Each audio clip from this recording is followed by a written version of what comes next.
ನಮಸ್ಕಾರ TV9 ಡಿಜಿಟಲ್ಗೆ ಸ್ವಾಗತ. ರಾಯಚೂರಿನ ಸರ್ಕಾರಿ ಪದವಿ ಪೂರ್ವ ಕಾಲೇಜಿನ ಸ್ಥಿತಿಗತಿ ಯಾವ ರೀತಿ ಇದೆ ಅಂತಂದರೆ ಆಗೋ ಈಗೋ ಬೀಳುವ ಸ್ಥಿತಿಯಲ್ಲಿ ಕಟ್ಟಡ ಇರುವಂಥದ್ದು.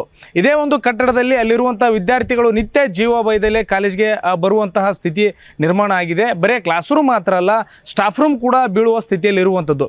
ಕಳೆದ ಬಾರಿ TV9 ಒಂದು ವರದಿಯನ್ನು ಕೂಡ ಪ್ರಸಾರ ಮಾಡಿದ್ದು. ಏನಂತಂದರೆ ಈ ಒಂದು ಸರ್ಕಾರಿ ಕಾಲೇಜಿನ ಕಟ್ಟಡ ಸುಮಾರು 50 ವರ್ಷಕ್ಕೂ ಅಧಿಕ ಹಳೆಯದಾಗಿದೆ.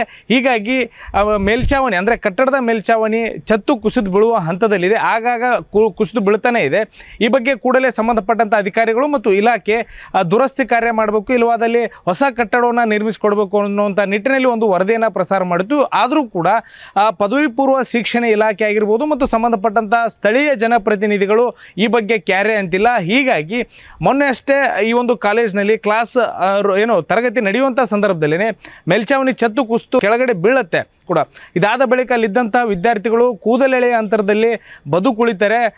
ಅದು ಯಾವ ರೀತಿ ಇತ್ತಂದರೆ ನಿಜಕ್ಕೂ ಅಲ್ಲಿರುವಂಥ ವಿದ್ಯಾರ್ಥಿಗಳನ್ನು ಎಕ್ಸ್ಪ್ಲೇನ್ ಮಾಡೋದು ನೋಡಿದ್ರೆ ಖಂಡಿತವಾಗ್ಲೂ ಭಯ ಅನಿಸುತ್ತೆ. ಯಾಕಂದರೆ ಇಡೀ ಒಂದು ಆವರಣ ಏನಿದೆ, ಕ್ಲಾಸ್ ರೂಮ್ ಒಳಗಡೆ ಹೋಗಲಿ ಅಥವಾ ಆವರಣದಲ್ಲಿ ಓಡಾಡಿದ್ರು ಕೂಡ ಯಾವಾಗ ಕಟ್ಟಡ ಕುಸಿದು ಬೀಳುತ್ತೆ ಅನ್ನುವಂಥದ್ದು, ಅಂದರೆ ಮೇಲ್ಛಾವಣಿ ಕುಸಿದು ಬೀಳುತ್ತೆ ಅನ್ನುವಂಥ ಆತಂಕದಲ್ಲಿ ವಿದ್ಯಾರ್ಥಿಗಳು ಮತ್ತು ಅಲ್ಲಿರುವಂಥ ಉಪನ್ಯಾಸಕರು ಸಿಬ್ಬಂದಿ ಓಡಾಡ್ತಾ ಇರುವಂಥದ್ದು. ಅಂದರೆ ಸುಮಾರು 50ಕ್ಕೂ ಹೆಚ್ಚು ವರ್ಷದ ಒಂದು ಹಳೆ ಕಟ್ಟಡ ಇದು. ಅದಾಗಲೇ ಇದು ಮಳೆ ಬಂದಾಗ ಸೋರುವಂಥದ್ದು ಪರಿಸ್ಥಿತಿಗೆ ಸದ್ಯ ಬಂದಿದೆ. ಇದನ್ನು ಹೊರತುಪಡಿಸಿದ್ರು ಕೂಡ ಆಗಾಗ ಮೇಲ್ಛಾವಣಿ ಛತ್ತು ಕುಸಿದು ಬೀಳುತ್ತೆ. ಇತ್ತೀಚೆಗಷ್ಟೇ ಕ್ಲಾಸ್ ರೂಮ್ನಲ್ಲಿ ತರಗತಿಗಳು ಕೂಡ ನಡೀತಾ ಇದ್ವು. ಆ ಸಂದರ್ಭದಲ್ಲಿ ಸಣ್ಣ ಪ್ರಮಾಣದಲ್ಲಿ ಮೇಲ್ಛಾವಣಿ ಛತ್ತು ಕುಸಿದು ಬೀಳ್ತಾ ಇತ್ತು. ಆದರೆ ಆಗಲೇ ಅಲ್ಲಿದ್ದಂಥ ವಿದ್ಯಾರ್ಥಿಗಳು ಹುಷಾರಾಗ್ತಾರೆ, ಅಂದರೆ ಅಲರ್ಟ್ ಆಗ್ತಾರೆ. ಎಲ್ಲೊಂದು ಕಡೆ ಮೇಲ್ಛಾವಣಿ ಛತ್ತೇನಿದೆ ದೊಡ್ಡ ಪ್ರಮಾಣದಲ್ಲಿ ಕುಸಿದು ಬೀಳುವಂಥ ಲಕ್ಷಣಗಳು ಕಾಣಸಿಗ್ತವೆ. ಇದಾದ ಬಳಿಕ ಕೂಡಲೇ ಅವರು ಅಲ್ಲಿಂದ ಎದ್ದೇಳುವಷ್ಟಲ್ಲೇ ಮೇಲ್ಛಾವಣಿ ಒಂದು ಛತ್ತು ದೊಡ್ಡ ಪ್ರಮಾಣದಲ್ಲಿ ಕೆಳಗಡೆ ಕುಸಿದು ಬೆಂಚ್ ಮೇಲೆ ಬೀಳುತ್ತೆ. ಆಗ ಮುಂದೆ ಇದ್ದಂಥ ವಿದ್ಯಾರ್ಥಿಗಳು ಮುಂದೆ ಓಡೋಗ್ತಾರೆ, ಹಿಂದೆ ಇದ್ದಂಥವ್ರು ಹಿಂದೆ ಓಡಿ ಬರ್ತಾರೆ. ಆ ಒಂದು ಬೆಂಚ್ ಮೇಲೆ ದೊಡ್ಡ ಪ್ರಮಾಣದ ಒಂದು ಛತ್ತು ಕುಸಿದು ಬೀಳುತ್ತೆ. ಒಂದು ವೇಳೆ ಅದು ಯಾರಾದರೂ ವಿದ್ಯಾರ್ಥಿಗಳ ತಲೆ ಮೇಲೆ ಬಿದ್ದಿದ್ರೆ ಖಂಡಿತವಾಗ್ಲೂ ದೊಡ್ಡ ಅನಾಹುತ ಅಲ್ಲಿ ಸಂಭವಿಸ್ತಾ ಇತ್ತು. ಆದರೆ ವಿದ್ಯಾರ್ಥಿಗಳ ಒಂದು ಸಮಯ ಪ್ರಜ್ಞೆಯಿಂದ ದೊಡ್ಡ ಅನಾಹುತ ತಪ್ಪಿದೆ.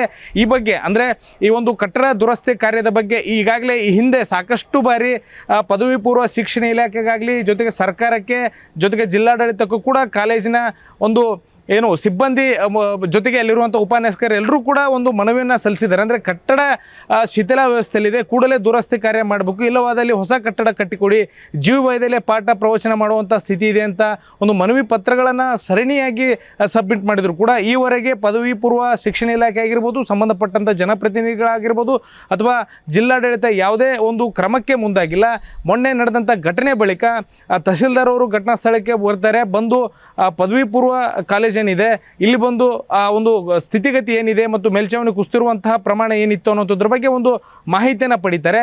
ನಂತರ ವರದಿಯನ್ನು ಜಿಲ್ಲಾಡಳಿತಕ್ಕೆ ಸಬ್ಮಿಟ್ ಮಾಡಿರುವಂಥದ್ದು. ಸದ್ಯ PWD ಇಲಾಖೆಗೆ ಒಂದು ಮನವಿಯನ್ನು ಮಾಡಿದ್ದಾರೆ. ಏನಂದರೆ ಈ ಕಟ್ಟಡದ ಸ್ಥಿತಿಗತಿ ಏನಿದೆ ಅನ್ನುವಂಥದ್ರ ಬಗ್ಗೆ ವರದಿ ಕೊಡಲಿಕ್ಕೆ ಜಿಲ್ಲಾಡಳಿತ ಸೂಚನೆ ಕೊಟ್ಟಿರುವಂಥದ್ದು. ಆ PWD ಇಲಾಖೆ ಅಧಿಕಾರಿಗಳೊಂದು ಸ್ಥಳ ಪರಿಶೀಲನೆ ಮಾಡಿ ಕಟ್ಟಡದ ಸ್ಥಿತಿಗತಿ ಏನಿದೆ ಅದನ್ನು ರಿಪೇರಿ ಮಾಡಬಹುದಾ ಅಥವಾ ಮಾಡಲಿಕ್ಕೆ ಆಗೋದಿಲ್ವ ಅನ್ನುವಂಥದ್ದು, ಅಥವಾ ಇದನ್ನು ಶಾಶ್ವತವಾಗಿ ನೆಲಸಮ ಮಾಡಿ ಹೊಸ ಕಟ್ಟಡ ಕಟ್ಟಬೇಕು ಅನ್ನುವಂಥದ್ರ ಬಗ್ಗೆ ಒಂದು ಟೆಕ್ನಿಕಲ್ ಆಸ್ಪೆಕ್ಟಲ್ಲಿ ಒಂದು ರಿಪೋರ್ಟನ್ನು ಜಿಲ್ಲಾಡಳಿತಕ್ಕೆ ಸಬ್ಮಿಟ್ ಮಾಡಲಿಕ್ಕೆ ಹೇಳಿದ್ದಾರೆ.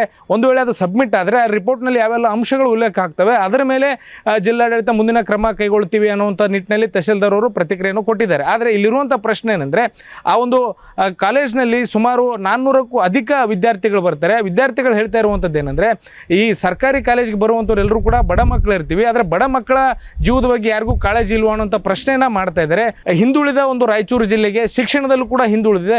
ಈ ರೀತಿ ಕಳಪೆ ಮಟ್ಟದ ಒಂದು ಕಟ್ಟಡದಲ್ಲಿ, ಅದು ಕುಸಿದು ಬೀಳುವಂತಹ ಕಟ್ಟಡದಲ್ಲಿ ಮಕ್ಕಳಿಗೆ ಪಾಠ ಪ್ರವಚನ ಯಾವ ರೀತಿ ಮಾಡ್ತೀರಿ ಅಂತ ಪೋಷಕರು ಕೂಡ ಆಕ್ರೋಶನ ಹೊರ ಹಾಕ್ತಾ ಇದ್ದಾರೆ. ಹೀಗಾಗಿ ಈ ಬಗ್ಗೆ ಕೂಡಲೇ ಜಿಲ್ಲಾಡಳಿತ ಆಗಲಿ ಮತ್ತು ಸಂಬಂಧಪಟ್ಟಂಥ ಇಲಾಖೆ ಕ್ರಮ ವಹಿಸುತ್ತಾ ಇಲ್ವಾ ಅನ್ನುವಂಥದ್ದನ್ನು ಕಾದು ನೋಡಬೇಕಾಗಿರುವಂಥದ್ದು. ಕ್ಯಾಮ್ರಾ ಪರ್ಸನ್ ವಾಸುದೇವ್ ಜೊತೆ ಭೀಮೇಶ್ ಪೂಜಾರ್, TV9 ಡಿಜಿಟಲ್, ರಾಯಚೂರು.